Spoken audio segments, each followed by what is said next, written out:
वो दाढ़ी रख ली मौलाना हो तो वो 5,000 वाले वो मौलाना है। इन मुल्ला मौलवी मंदिर के पुजारी और धर्म के ठेकेदारों के खिलाफ जो है फतवे जारी करने की जरूरत है। हिंदू मुसलमान का मरना जीना खाना पीना साथ इसको कोई पार्टी नहीं खत्म कर पाई। कोई कायदे का मौलाना कोई कायदे का आलिम आता है डिबेट पे।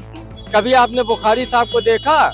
इसको विरोध करते हैं, ये सब चीज नहीं होना चाहिए। हिंदू मुसलमान आपस में बटे और इस तरह से दंगा फसाद हो, सच्चाई तो यह और जहाँ पे भाईचारा है न मुसलमान किसी का साथ छोड़ता है न हिंदू। नमस्कार, मैं कीर्ति और आप देख रहे हैं इन न्यूज और स्वागत है आपका हमारी खास पेशकश माहौल कैसा है। बरेली में एक शादी समारोह जो है वो एक विवाद का कारण बन गया है। खुशनुमा माहौल था। एक मुसलमान परिवार की शादी थी जहां पर हिंदू परिवार को दावत पे बुलाया गया, लेकिन उनको दावत पे बुलाना कुछ मौलानाओं को इतना ना गुजरा कि उन्होंने मुस्लिम परिवार के खिलाफ फतवा जारी कर दिया गया। मैं आपसे जानना चाहूंगी कि मुसलमान परिवार के खिलाफ जो फतवा जारी किया गया है उसके पीछे क्या वजह हो सकती है। परिवार का कहना है कि हमने किसी भी धार्मिक भावनाओं को आहत नहीं किया है, दोस्त है हमारे, शादी थी घर में, हमने बुला लिया गया और एक सोची समझी साजिश बताया जा रहा है माहौल खराब करने का। हाँ, ये बात तो है क्योंकि आमतौर से बरेली में या कहीं पर भी शादियां होती है तो जो नॉन मुस्लिम फ्रेंड होते हैं उनको बुलाया जाता है, उनके लिए खाने तक का अलग से इंतजाम करा जाता है। ये अचानक ये बात कैसे हो गई, जब तक कि किसी के रीति रिवाज थोड़ी फॉलो कर रहे। शादी तो अपनी रीति रिवाज से सब हो रही, नॉन मुस्लिम दोस्त है, सिख है, माइनॉरिटी के सबको बुलाया जाता है। ये तो मौलाना लोग कहते हैं कि हमें अमन शांति बनाए रखना चाहिए, आपस में भाईचारा बनाए रखना चाहिए। दूसरी तरफ जब मुस्लिम परिवार ने दावत पे बुलाया तो फतवा जारी कर दिया। नहीं, सिर्फ बुलाने के लिए दावत में तो नहीं होता, क्योंकि ये तो पुराने जमाने से हम देख रहे हैं कितने लोग नॉन मुस्लिम फ्रेंड सब आते हैं शादी के अंदर। कोई और अगर बात है इसके पीछे तो है कि हाँ भाई कोई रीति रिवाज फॉलो कर दिए या क्या, अदरवाइज तो परिवार का आरोप है कि कहीं ना कहीं माहौल बिगाड़ने की कोशिश हो सकता है, ऐसा हो पॉसिबल है क्योंकि हो रहा है माहौल बिगाड़ने की। इसमें फतवे की कोई जरूरत नहीं है। हिंदू मुसलमान एक जगह के ऊपर रह रहे हैं, खा रहे हैं, पी रहे हैं। ये लालजी जी यादव जी खड़े हैं, हमारे बहुत पुराने मित्र हैं। जब मैं निकलता हूँ दारू सभा से जरूर के मिलता हूँ। हर जगह पे हिंदू मुसलमान का मरना जीना खाना पीना साथ इसको कोई पार्टी नहीं खत्म कर पाई। जब तक इस जीवन पर मानव रहेगा इसको कोई नहीं खत्म कर सकता। हिंदू मुसलमान करने की कोशिश नहीं खत्म कर सकता। रोटियां सेकी जा रही।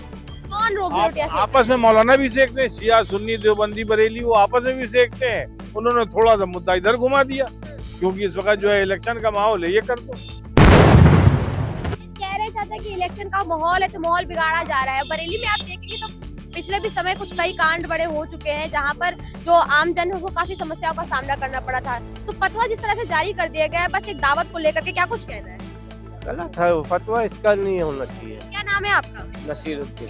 नसीरुद्दीन सर। तो आप बताइए, क्या मुसलमान परिवार एक हिंदू परिवार को अपनी शादी में नहीं बुला सकता? बिल्कुल बुला सकता है, बुलाते हैं और उनका इंतजाम भी होता है। अगर जो नहीं खाना चाहता है उसका शाकाहारी भी खाना होता है, दोनों खाने होते हैं। तो मौलाना ने क्या सोच के कर दिया? अरे वो मौलाना नहीं होते हैं, वो दाढ़ी रख ली मौलाना होते, वो 5,000 वाले वो मौलाना है। जो 5,000 पे टीवी चैनल पे आके बैठते हैं वो 5,000 वाले हैं। असली मौलाना कोई कभी किसी के खिलाफ नहीं बोलता है। हाँ। ये ध्यान रखिएगा।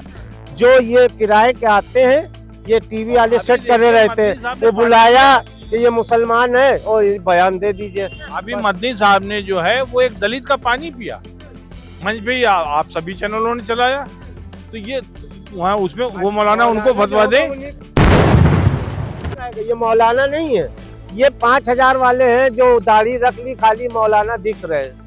ये मौलाना नहीं, मौलाना जो होगा वो कभी कहेगा नहीं। भाई आप क्या कुछ कहना चाहेंगे? कह रहे हैं असली मौलाना होते तो कभी फतवा ही नहीं जारी होता, हिंदू मुसलमान सब एक है। देखिए, समाज में आज जो है इन मुल्ला मौलवी मंदिर के पुजारी और धर्म के ठेकेदारों के खिलाफ जो है फतवे जारी करने की जरूरत है। ये जो है ग्राउंड लेवल पे जो है आम जनमानस में वैषम्यता नफरत पैदा करना चाहते हैं और आम जनमानस का माहौल खराब करना चाहते हैं। इनको जो है आम जनमानस से कोई लेना देना नहीं है। मौलवी को बोलो कि वो सूर्य नमस्कार करना बंद कर दे, सिर्फ चांद में ही सोया करे, क्योंकि अगर धर्म की बात करोगे तो सूर्य तो हिंदुओं का है और चांद मुसलमानों का है। बांटो ना फिर। हरी सब्जियां जो है वो मुसलमानों की हैं, लाल टमाटर जो है वो हिंदुओं का है। बांटो ना फिर। क्यों बांट रहे हो? जब इस पे ही आटे तो हवा पानी सब बांटो ना फिर। तुम्हारा जीना बंद हो जाएगा ना। अगर इतना ही बांटना है तुम्हें दावत, तो हवा पानी पेड़ पौधा सब बांटो। अगर नफरत में इतनी तुमसे नफरत है तो मत लो धूप की रोशनी। देखे तुम जो बिना सूर्य की रोशनी से रात में सुकून से सो लोगे क्या? या बिना हरी सब्जी क्या ना बिना लाल मिर्च खाए जो है तुम, या कुछ और किए नारंगी संतरा खाए जो है तुम्हारे अंदर विटामिन सी आ जाएगा क्या? नहीं आएगा। लगा दे, वही लाल मिर्च लगा दे रहे हैं और उसमें पब्लिक जो है छटपटा जा रही है। तो वो जानबूझ के वही लाल मिर्च अभी आपने जो बताई वही लाल मिर्च तोड़ के लगा दे रहे हैं। पब्लिक जो है झड़झड़ करने लग रही। तो जो है पब्लिक को चाहिए कि इन मामलों में जाए ना। आपको बता दें कि मेरे परिवार के अंदर एक पंडित जी हैं, मेरा नाम मसरूर हुसैन नकवी है। मेरे परिवार में अगर कोई शादी होती तो एक पंडित जी हमारे चाचा के बहुत करीबी मित्र। आपकी शादी में पंडित जी आते हैं आपके परिवार में? पंडित जी आते हैं। मैं आपको और भी बता दे रहा हूँ, मेरा ननियाल बिहार हसनपुरा सीवान में है। वहाँ पर मुहर्रम का ताजिया मठ से उठता है, मंदिर के मठ से उठता है। महंत जी उसको लेके जाते हैं इमाम चौक तक रखवाने। हिंदू मुस्लिम जो है वहाँ से साथ साथ चलता है। तो ये सब बांटा जा रहा है, सब गलत किया जा रहा है। और जहाँ पे भाईचारा है, ना मुसलमान किसी का साथ छोड़ता है ना हिंदू। कह रहे हैं ना मुसलमान किसी का साथ छोड़ता है ना देखिए ऐसा है कि जो है कोई भी शादी ब्याह होती है, पूरा मोहल्ला है, तो मान लीजिए जो है जो हमारे जो है गैर मुस्लिम हैं, जो हमारे हिंदू लोग हैं, दोस्त हैं हमारे ये वो, तो उनके लिए शाकाहारी का इंतजाम किया जाता है। और बाकी जो है जो लोग हैं उनके लिए उसका है। तो जो और अच्छा खासा लोग दहेज देते हैं, बिल्कुल ये जब तक जो है रुखसती हो नहीं जाती, विदाई हो नहीं जाती, तब तक खड़े रहते हैं। तो ये जो मौलाना है, दाढ़ी रखाए हैं, टोपी लगाए हैं और 5,000 पे आ गए हैं। 5,000 पे वो सुनिए 5,000 पे वो आ गए हैं, अपना डिबेट पे उल्टा सीधा बयान दे के वो चले गए। तो इसका कोई मतलब नहीं है ना, इनकी कोई बात मानता है। आप बताइए कोई कायदे का मौलाना, कोई कायदे का आलिम आता है डिबेट पे? कभी आपने बुखारी साहब को देखा? भारत को गंगा जमनी तहजीब का देश कहा जाता है, जहाँ पर हिंदुओं के घरों में हिंदुओं का त्योहार जो होते हैं वो मुसलमान मनाते हैं और मुसलमानों की जो सेवैयां होती हैं वो हिंदू खाते हैं। उस जगह पे अगर मुसलमान जो मौलाना है वो मुस्लिम परिवार के खिलाफ ही फतवा जारी करे तो कैसे देखते? बहुत ही दुर्भाग्यपूर्ण है मैडम। मेरे खुद मुसलमान बहुत सारे दोस्त हैं। जब हम क्लास में पढ़ते थे, जब हम बीएससी करते थे, तो मेरे जो क्लासमेट हुआ करते थे, चाहे मेरे हॉस्टल में जो रहते थे, वो मुस्लिम ही हुआ करते थे। और हम ये बहुत दुर्भाग्यपूर्ण है। हम अखिल भारतीय सर्वजनहित पार्टी से हैं। हम इसका बहुत इसको विरोध करते हैं। ये सब चीज़ नहीं होना चाहिए और भाईचारे का होना चाहिए और देश में, अपने प्रदेश में भाईचारा होना चाहिए। हिंदू मुस्लिम लेके नहीं चलना चाहिए।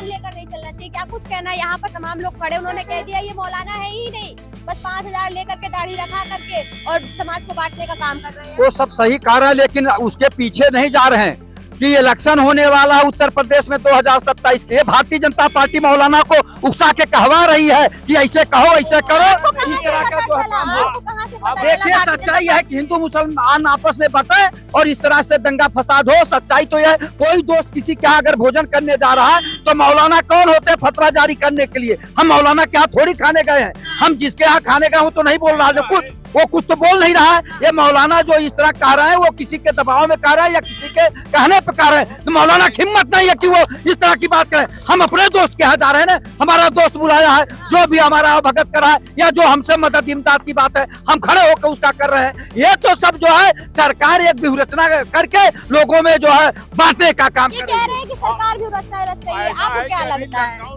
है? कुछ ऐसा ही। देखिए जो ये सरकार कहाँ से आ गई? इसमें सरकार कहाँ से आ गई? पहले मुझे बताइए, इसमें सरकार कहाँ से आ गई? ये तो बात एक बरेली का है, एक परिवार की शादी का है, सरकार कहाँ से आ गई? सरकार आई थी बोलने आपको? नहीं, इसमें कहीं न कहीं तो दखल होता है किसी न किसी का।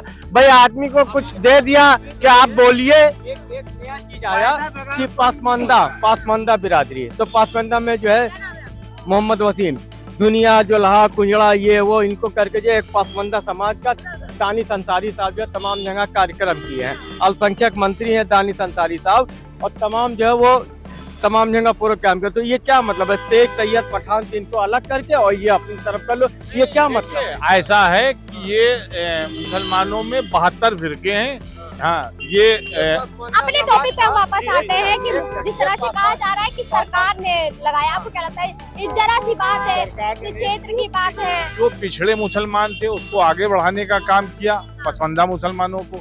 असल बात जो है मुसलमानों में 72 फिरके हैं। और रही बात जो अभी आप मौलाना की बात कर रही थी, तो आप शायद मीडिया वाले भी नहीं जानते, जो आदमी टोपी और दाढ़ी रख लेता है उसको लोग कहने लगते हैं मौलाना।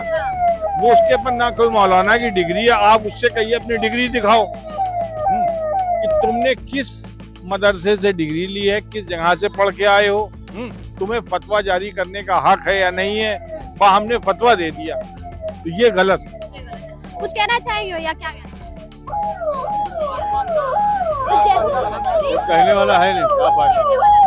तो जैसा कि आप देख पा रहे हैं यहाँ उपस्थित तमाम लोगों से हमने बात की और हमारे साथ यहाँ पर जो लोग मौजूद थे वो मुस्लिम समाज के ही लोग थे और उनका ये साफ तौर पर कहना है कि हर दाढ़ी रखने वाला व्यक्ति, हर टोपी लगाने वाला व्यक्ति मौलाना नहीं होता, मुसलमान नहीं होता। और अगर वो मौलाना है तब भी उनको फतवा जारी करने का कोई भी हक नहीं है। साथ में यहाँ पर उपस्थित जनता ने साफ संदेश ये दिया है कि भाईचारे को बिगाड़ने की कोशिश की जा रही है, बरेली में कहीं ना कहीं माहौल जो है वो बिगाड़ने की कोशिश की जा रही है और जिस भी मौलाना ने फतवा जारी किया है उसके खिलाफ कड़ी कार्रवाई हो। कैमरा पर्सन रमेश वर्मा के साथ मैं कीर्ति, इन न्यूज़ लखनऊ।